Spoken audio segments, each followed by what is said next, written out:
পরিবারের সকলে মিলে ছোটখাটো পার্টি কিংবা দাওয়াতগুলো হলো মূলত পরিবারের সবার সাথে একসাথে মিলন মেলা।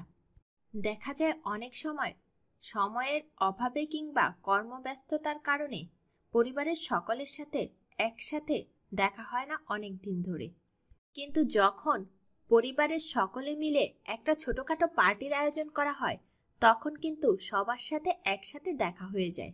এই ছোটখাটো পার্টিগুলো হলো মূলত পরিবারের সকলকে একসাথে একত্রিত করা। এরকমই একটি ছোটখাটো পার্টির আয়োজন করেছিলাম, আর সেটা হলো বারবিকিউ পার্টি।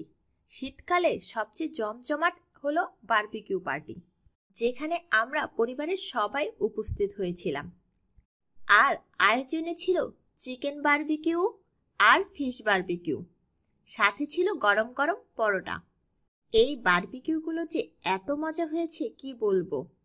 যেমন মজা হয়েছিল চিকেনের বারবিকিউটা, ঠিক তেমনি মজা হয়েছিল ফিশের বারবিকিউটা।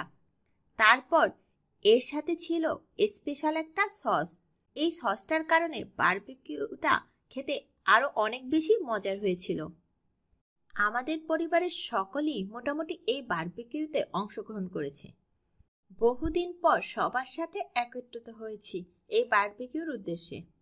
এই বারবিকিউটার সাথে কিন্তু ছিল গরম গরম পরোটা। পরোটাগুলো কিন্তু অসম্ভব মজার ছিল। আসলে মূলত যখন এই ছোট ছোট আয়োজনগুলো করা হয়, তখন দেখা যায় পরিবারের সবাই মিলে একসাথে অনেকদিন পর দেখা হয়ে যায়। পরিবারের সবাই মিলে অনেক বেশি মজা করেছিলাম এই বারবিকিউ পার্টিটায়। আর খাবারের কথা কি বলবো, খাবারগুলো তো এক একটার চাইতে এক একটা অনেক বেশি মজার ছিল। আমার মূলত চিকেনের বারবিকিউর চাইতে ফিশ বারবিকিউ বেশি পছন্দের। তবে সেদিন এই দোনোটা বারবিকিউ কিন্তু অনেক বেশি মজার হয়েছিল। সবাই খেয়ে খাবারগুলোর অনেক বেশি প্রশংসা করেছে।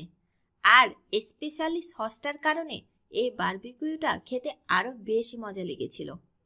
শীতে আমাদের বাসায় প্রায় কিন্তু বারবিকিউ করা হয়, তবে আজকের এই বারবিকিউটা কিন্তু একটু বড় পরিসরের ছিল, কারণ এখানে আমাদের অনেক আত্মীয়রাই উপস্থিত ছিল। দেখা যায় শীতকালে একবার হলেও পরিবারের সবাই মিলে আমাদের এরকম বারবিকিউ পার্টির আয়োজন করা হয়, যেখানে পরিবারের সবাই উপস্থিত থাকে। সবাই মিলে হাসি ঠাট্টায় অনেক সুন্দর একটা দিন কাটিয়েছিলাম। সবাই মিলে হাসি ঠাট্টা করে অনেক সুন্দর একটা রাত কাটিয়েছিলাম। সময়টা খুব ভালোই ছিল। আজকের ভিডিওটা এ পর্যন্তই। আমার নতুন নতুন আরো ভিডিও পেতে চাইলে আপনারা অবশ্যই আমার পেজের সাথেই থাকবেন। ধন্যবাদ।